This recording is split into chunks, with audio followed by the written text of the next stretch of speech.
Classes में। कल हम लोग 10 तक किए थे, आज हम लोग इसके आगे करेंगे। नेक्स्ट क्वेश्चन हम लोग देखते हैं।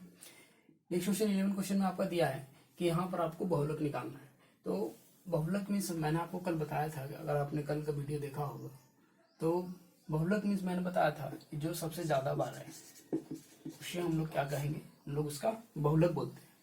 तो हम लोग यहाँ देखते हैं कि कौन सा नंबर जो है सबसे ज्यादा बार है। 3 को चेक करते हैं तो वो हमारा 1 बार आता है, तो इट मीन्स नहीं होगा। 4 को चेक करते हैं तो 4 आपका 1 बार आता है। 7 को अगर हम लोग चेक करें तो 7 हमारा कितने बार आता है, 1 2 3। इट मीन्स कि ये आपका क्या हो जाएगा, बहुलक हो जाएगा। तो इसका ऑप्शन क्या हो जाएगा, सी ऑप्शन राइट हो जाएगा। नेक्स्ट 12 नंबर क्वेश्चन में हम लोग देखते हैं कि यहाँ पर बोला गया आप लोगों को कि 13 और 19 के बीच समांतर माध्य निकालने। तो माध्य मीन्स हम लोग कह सकते हैं कि अगर माध्य आपको बोल रहा है, इट मीन्स कि इन जनरल वर्ड में हम लोग कहते हैं कि अगर आप औसत भी निकाल सकते हो, यानी कि एवरेज। तो इन दोनों नंबर का हम लोग क्या करेंगे, ऐड करके 2 से आपको डिवाइड कर देना। जैसे ही आप 2 से डिवाइड करोगे तो आपका ऑप्शन मिल जाएगा। ऐड करते हैं तो आपका हो जाता है 12, 1 1 2 3 32/2।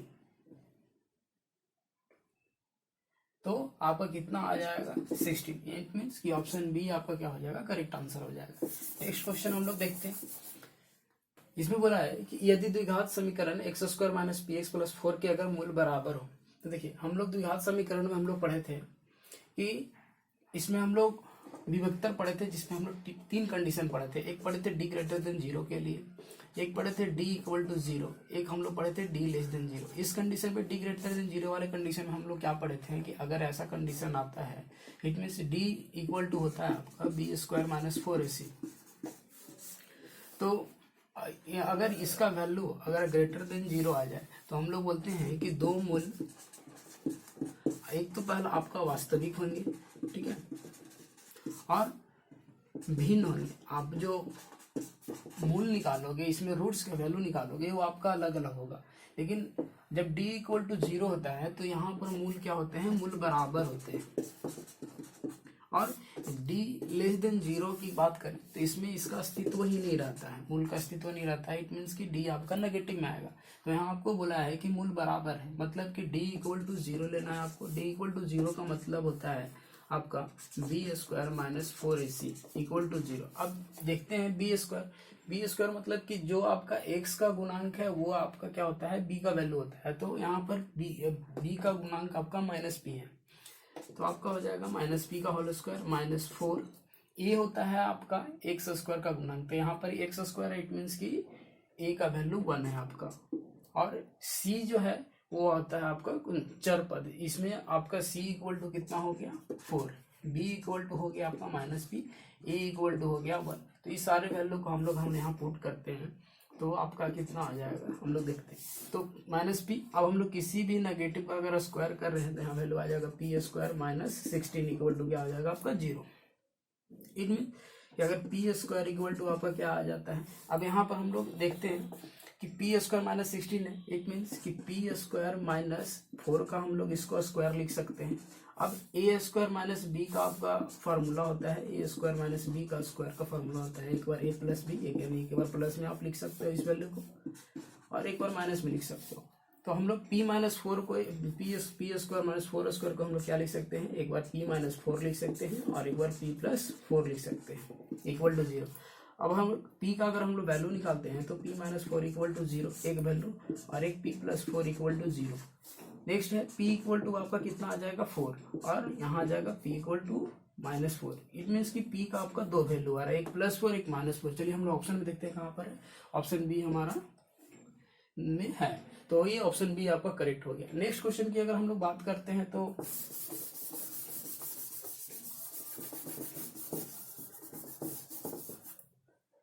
नेक्स्ट क्वेश्चन की बात करें तो इसमें बता रहा आपको कि बिंदु XY की दूरी मूल बिंदु से क्या है। तो जब भी आपको अगर ऐसा क्वेश्चन आए कि आपसे मूल बिंदु से पूछे, इट मीन्स कि अगर हम लोग पढ़े हैं निर्देशांक ज्यामिति में कि ये आपका मूल बिंदु पॉइंट होता है। अब कोई भी पॉइंट्स पूछे, जनरली आपका ये XY पूछा है, XY की जगह अगर कोई भी पॉइंट्स रहे तो हम लोग को करना क्या है कि हम लोग जानते हैं कि मूल बिंदु जब बोले तो मूल बिंदु का तो जो निर्देशांक होता है वो आपका 0 0 होता है। अब जब भी आपको दूरी पूछे तो हम लोग दूरी सूत्र जानते हैं कि दूरी सूत्र हमारा क्या होता है, x1 माइनस x2 का whole square plus y1 minus y2 का होल स्क्वायर। इन जनरल कोई स्टूडेंट ऐसे कर दे कि सर हम ऐसे करें x2 माइनस x1 का whole square plus y2 minus y1 का होल स्क्वायर, तो कोई फर्क नहीं पड़ेगा, रिजल्ट आपका सेम आएगा। देख लीजिए, इससे अगर हम लोग करते हैं तो एक पॉइंट आपका ये हो गया, एक पॉइंट आपका हो गया x माइनस वन। अगर हम लोग इसको अगर हम लोग हमारे लिए x1 y1 हो गया, ये x2 y2 हो गया। अगर बहुत जिसका मैथ्स बहुत वीक है तो वो एकदम बिल्कुल आराम से समझ सकते हैं। और कोई भी टॉपिक में अगर आपको दिक्कत हो तो आप हमें कमेंट बॉक्स में बताएं, मैं उस टॉपिक पे पर्टिकुलर आपका वीडियो बना करके आपको दिखा दूंगा जहाँ डाउट रहेगा। हम लोग अभी चेक करते हैं इस पे मूल बिंदु से बोला है, तो अगर ये x1 है तो इस फॉर्मूला के अकॉर्डिंग क्या होगा, मेरा 0 माइनस एक्स का whole square plus 0 minus y का होल स्क्वायर। तो हम लोग देखते हैं तो ये क्या हो जाएगा आपका माइनस एक्स का होल स्क्वायर और प्लस माइनस वाई का होल स्क्वायर। अब माइनस एक्स का होल स्क्वायर आपका हो जाएगा एक्स स्क्वायर और प्लस वाई स्क्वायर। तो आपका आगे कितना, x square plus y square, x square plus y square आपका ऑप्शन बी है।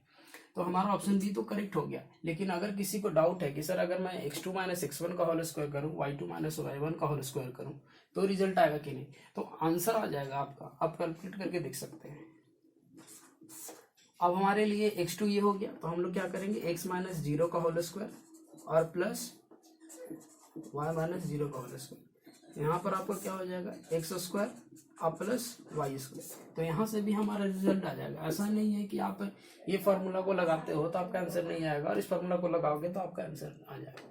आप किसी भी फार्मूला को, दोनों में से कोई किसी फार्मूला को यूज कर सकते हो। बस आपको ये ध्यान रखना है कि अगर मूल बिंदु से आपका दूरी पूछे तो मूल बिंदु होता है आपका 0 0, वहां से आप उसका दूरी निकाल सकते हैं। नेक्स्ट हम लोग क्वेश्चन की तरफ बात करें तो इसमें बोला है कि यदि समीकरण 3x माइनस वाई, मैं लिख देता हूं यहाँ पर 3x minus Y equal to 5 तथा 6x minus 2y equal to k, तो बोल रहा है कि कोई हल ना हो। तो इसमें हम लोग एक कंडीशन पढ़े थे कि जब a1 by a2 not equal to b1 by b2 होता है तो ये आपका होता था अद्वितीय हल। इट मीन्स कि सिर्फ इससे एक हल ही पॉसिबल था। नेक्स्ट हम लोग पढ़े थे कि जब a1 by a2 equal to b1 by b2 equal to c1 by c2, जब ऐसा रहता था तो वो आपका कहलाता था संपाती। इट मीन्स कि अपरिमित रूप से आपका अनेक हल आपको मिलेगा, परिमित रूप से अनेक हल।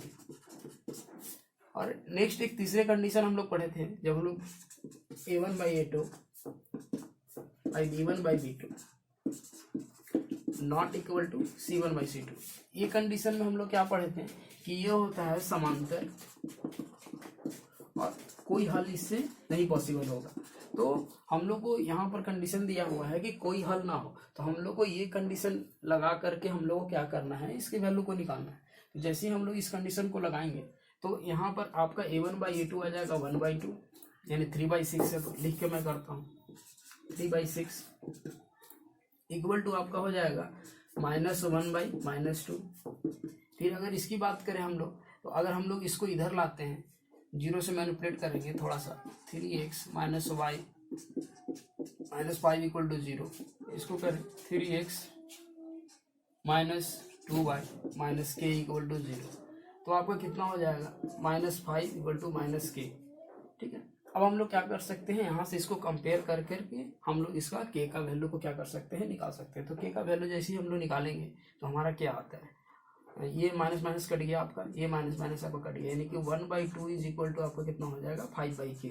इट मीन्स कि k इक्वल टू आपका वैल्यू क्या हो जाएगा 10। अब k इक्वल टू 10 जो वैल्यू मेरा दिया हुआ है, यहाँ पर k इक्वल टू क्या दिया हुआ है, k नॉट इक्वल टू 10, क्योंकि ये वैल्यू हम लोग इससे कंपेयर कर रहे हैं तो यहाँ नॉट इक्वल टू आएगा, यहाँ नॉट इक्वल टू आएगा। इट मीन्स कि ऑप्शन आपका सी क्या हो जाएगा, करेक्ट हो जाएगा। नेक्स्ट क्वेश्चन की तरफ चलते हैं हम लोग, इसमें हम लोग को किस तरह से बनेंगे देखते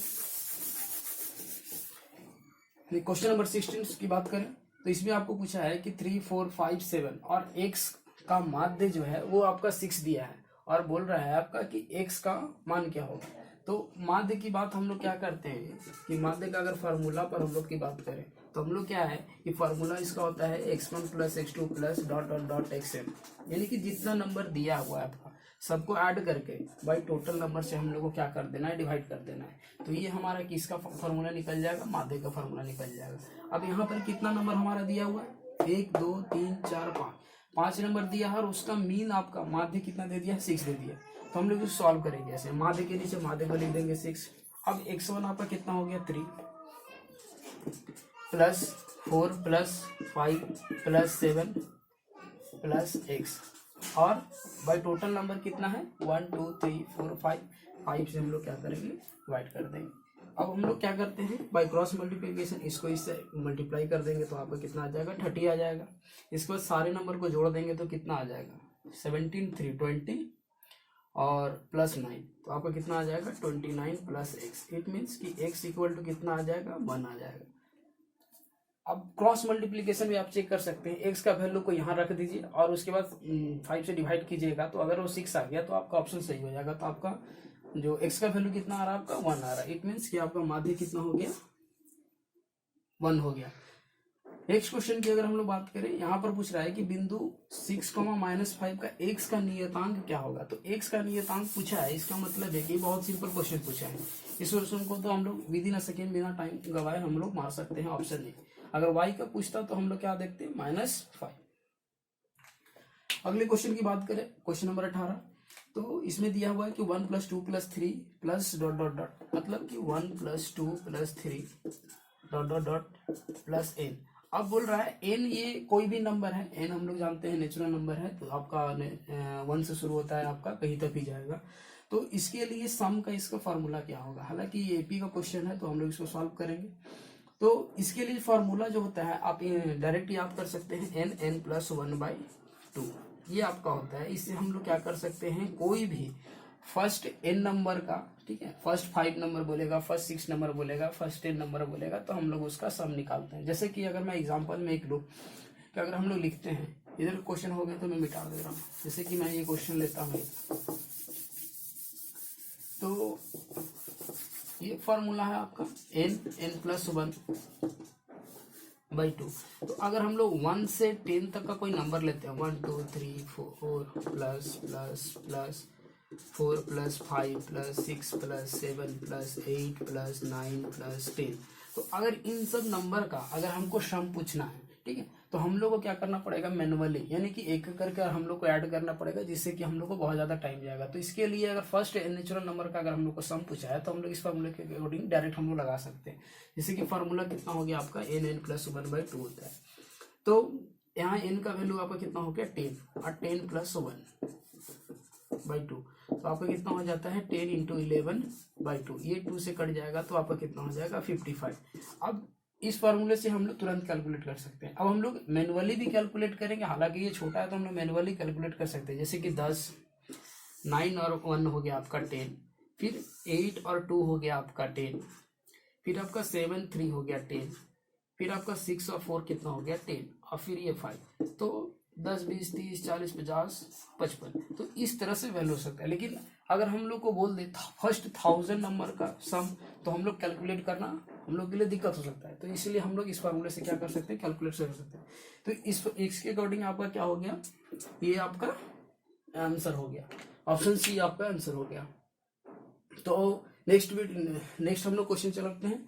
अगर आप लोग को मेरी कंसेप्ट समझ में आ रही है तो आप वीडियो पर बने रहें और इस चैनल को सब्सक्राइब करें और ज़्यादा से ज़्यादा लोगों को फैला दें, ताकि जिसके पास जो अंतिम समय नहीं पढ़ पाए हैं वो क्या कर सके, उनकी प्रैक्टिस हो सके अच्छी से और वो कम से कम अच्छे मार्क्स ला सके। धन्यवाद, थैंक यू।